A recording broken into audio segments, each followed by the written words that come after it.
Bem-vindos ao canal Lavando Money. Esse é o 26º vídeo da série Como Ser Aprovado na ACAMS estudando um pouco mais de 10 minutos por dia. Olá pessoal, finalmente chegamos no último vídeo do capítulo 3 e no vídeo de hoje nós vamos falar sobre transações atípicas.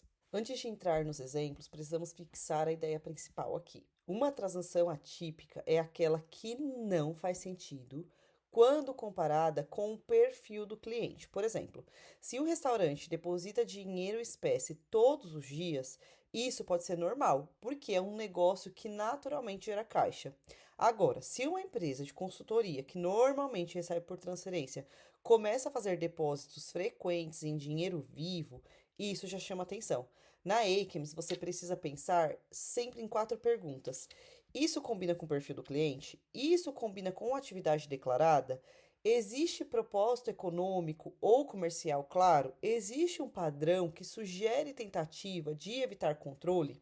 Se a resposta for não, estamos diante de uma possível red flag. Um dos grupos mais clássicos de sinais de alerta envolve dinheiro em espécie. O motivo é simples: o dinheiro vivo dificulta a rastreabilidade. Então, sempre que uma pessoa ou empresa faz uso excessivo, incomum ou ilógico de dinheiro em espécie, isso merece atenção. Uns exemplos importantes: cliente que faz grande depósito em dinheiro sem nem contar as notas, cliente que troca muitas notas pequenas por notas grandes, cliente que faz vários depósitos abaixo do limite de declaração, cliente que usa múltiplas contas ou várias agências no mesmo dia, cliente que faz saques abaixo do limite repetidamente, cliente que deposita em uma conta e depois move os fundos para outra conta própria sem justificativa clara. Aqui aparece um conceito central para a prova, que é a estruturação, também chamada ali de smurfing.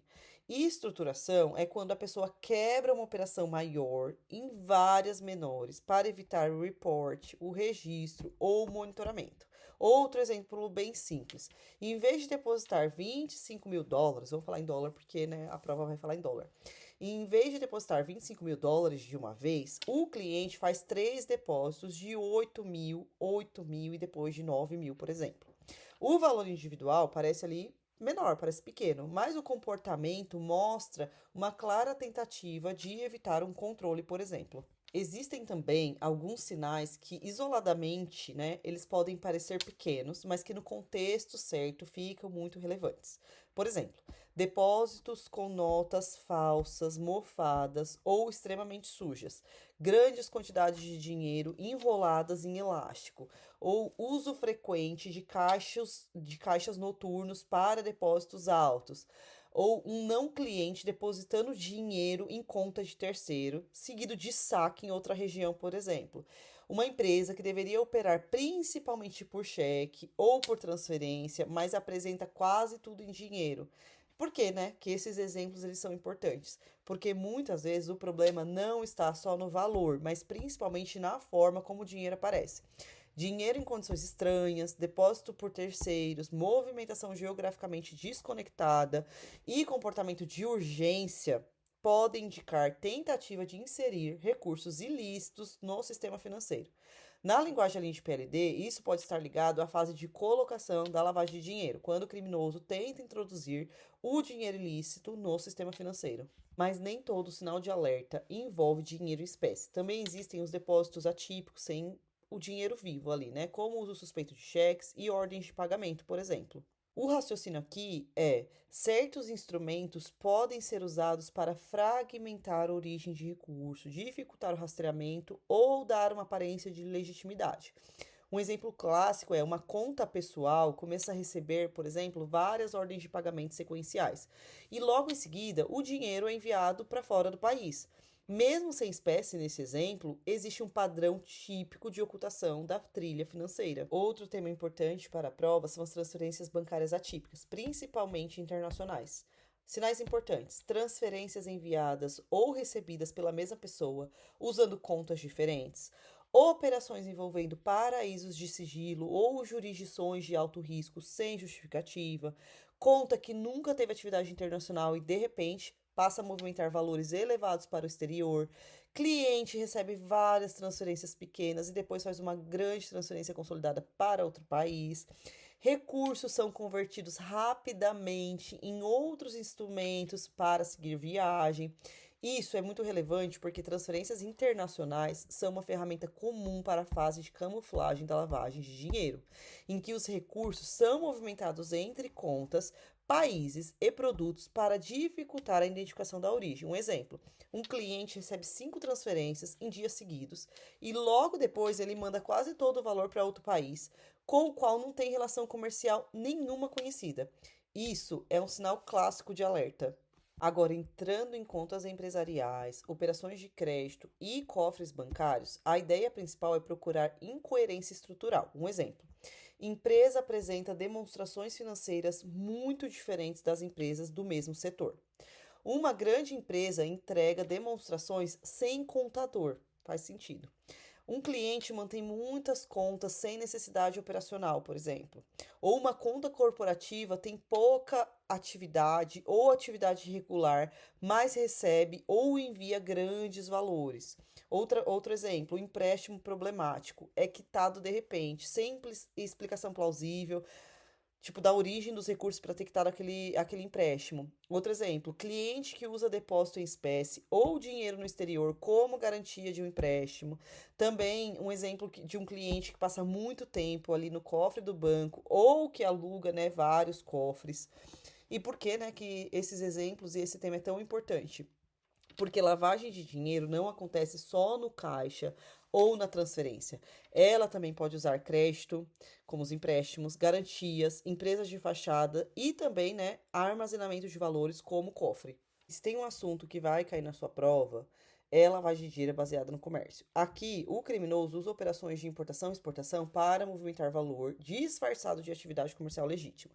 Alguns sinais clássicos: mercadorias com preço muito acima ou muito abaixo do valor de mercado, carta de crédito alterada sem justificativa razoável, também mudança de beneficiário ou local de pagamento logo antes da liquidação, produtos que não têm demanda no país importador ou bens que quase nunca são produzidos no país exportador, remessas passando por várias jurisdições sem razão logística ou até econômica, e também estrutura de operação desnecessariamente complexa. Um exemplo bem simples: uma empresa declara importar um produto por 1 milhão, quando no mercado esse produto valeria 20 mil. Essa diferença pode estar sendo usada para transferir valor ilicitamente entre países, por exemplo. Então, na prova, guarde isso. No Trade Finance, o foco é olhar se produto, preço, rota, partes envolvidas e documentos fazem sentido juntos. Outros temas críticos aqui para a prova é que a lavagem de dinheiro, ela também aparece em produtos que são aparentemente sofisticados, como investimentos, seguros, corretoras e moeda virtual. No investimento, o cliente, por exemplo, usa a conta como um canal de passagem, não como investimento real. O cliente não demonstra interesse em risco, taxa, rentabilidade ou até adequação do perfil. Ele, por exemplo, faz um depósito e logo quer liquidar em pequenas transações. Já quando a gente olha ali para as seguradoras, o pagamento em dinheiro de apólices, o uso de várias fontes equivalentes de moeda, como ordem de pagamento, ou cancelamento precoce, ou pedido de reembolso sem se importar com multas, ou também a troca de beneficiários para alguém, por exemplo, sem relação clara. Quando a gente está ali falando da moeda virtual, a gente pode pensar em repetidas transferências vindas de exchanges sem combinar com o perfil do cliente, várias contas usadas ali para alimentar poucas contas de cripto, ou compras repetidas em valores iguais, ou logo abaixo do limite ali de registro, compra de moeda virtual logo após o recebimento de terceiros que não estão relacionados àquela conta. Aqui, a lógica é sempre a mesma. O cliente está usando o produto para o objetivo normal dele ou apenas para mover, esconder ou converter fundos? Essa é a pergunta que você precisa se fazer. Alguns setores também são especialmente sensíveis porque permitem converter dinheiro em bens de alto valor, ou até manipular valor ou propriedade com uma relativa ali, facilidade. Então, no setor imobiliário, documentos inválidos ou incompletos, comprador que diz que será a residência principal, mas tudo indica que é outra finalidade, na tentativa ali de esconder patrimônio para se qualificar em programas, por exemplo, de dificuldade financeira. Também a gente pode pensar em terceiros atuando de forma suspeita, ou agentes sem licença, ou reenvio de pedidos de empréstimo com dados alterados, ou quando a gente fala ali do comércio de metais preciosos, diamantes, né, e artigos de valor, a gente pode pensar na origem dos diamantes em país sem produção conhecida, ou no comércio como países fora da cadeia normal de suprimentos ali de diamantes, ou em compra ou importações muito acima ali do esperado, ou também uma única conta sendo usada por várias empresas, ou depósitos de terceiros em contas de comerciantes, também atividades financeiras incompatíveis ali com o padrão daquele setor, né, de diamantes, ou enfim, de qualquer outro desses que a gente falou por aqui. A grande ideia é: bens de alto valor podem ser usados para armazenar, transportar ou disfarçar riqueza ilícita. Alguns sinais também podem indicar remessas ligadas a crimes como contrabando, tráfico de pessoas ou terrorismo.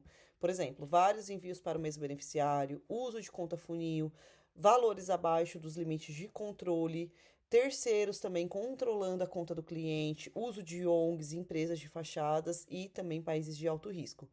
Aqui o esquema é sempre avaliar o padrão e o contexto das transações. E aqui é um ponto que muita gente esquece, mas nem todo sinal de alerta vem do cliente.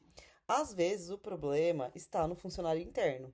E alguns sinais que a gente pode observar são, por exemplo, o funcionário exagera uma situação financeira do cliente nos relatórios, ou o funcionário está envolvido em muitas exceções não resolvidas, também vive um padrão ali de vida incompatível com o seu salário, ou ignora controles internos, aprovações e políticas.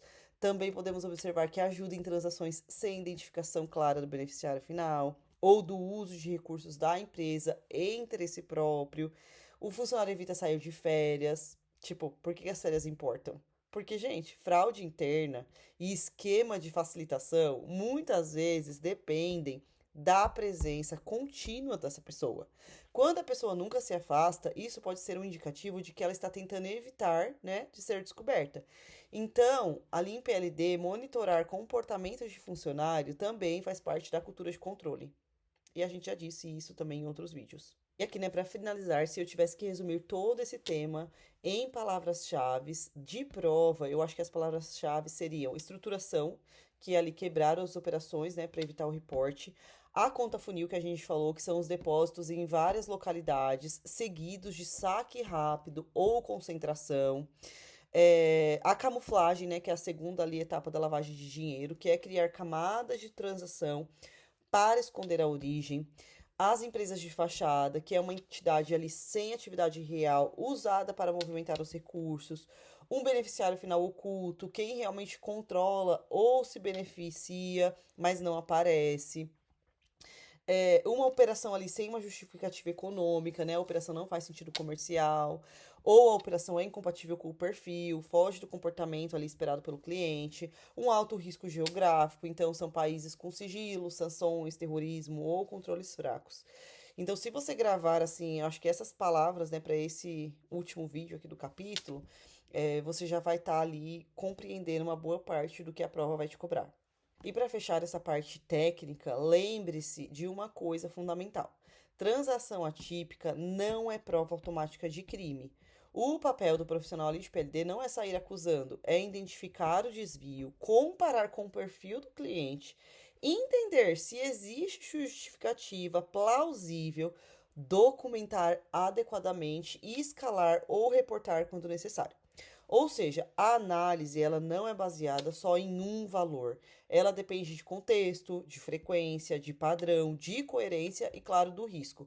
Então, na prova, muitas vezes a melhor resposta não é encerrar a conta imediatamente, mas sim algo como investigar, revisar a atividade, obter informações adicionais e considerar, né, reportar as atividades suspeitas. Claro, né? No final de tudo, se realmente a gente define ali que tem uma tipicidade, a gente deve reportar. Então, em resumo, as transações atípicas, elas são aquelas que fogem do comportamento esperado e podem identificar lavagem de dinheiro, financiamento ao terrorismo, fraude ou outros crimes financeiros. Nós vemos aqui sinais em dinheiro em espécie, depósitos sem, né, ser em espécie, transferências, operações de crédito, contas empresariais, a gente também falou de trade finance, de investimentos, de seguros, de moeda virtual, do mercado imobiliário, também falamos de metais preciosos, de remessas, de tráfico de pessoas, de contrabando de imigrantes, de terrorismo e até, né, nesse vídeo a gente falou ali de funcionários internos. O que a prova quer que você entenda não é decorar cada ali assunto isoladamente, mas sim reconhecer um padrão. Quando a operação não combina com o cliente, não tem lógica econômica, tenta evitar controle ou esconde a origem, o destino ou o beneficiário, ela merece uma atenção. Então, pessoal, como eu disse no início desse vídeo, esse é o último vídeo do capítulo 3. Então, se você gostou desse vídeo, por favor, deixe seu like. Até mais!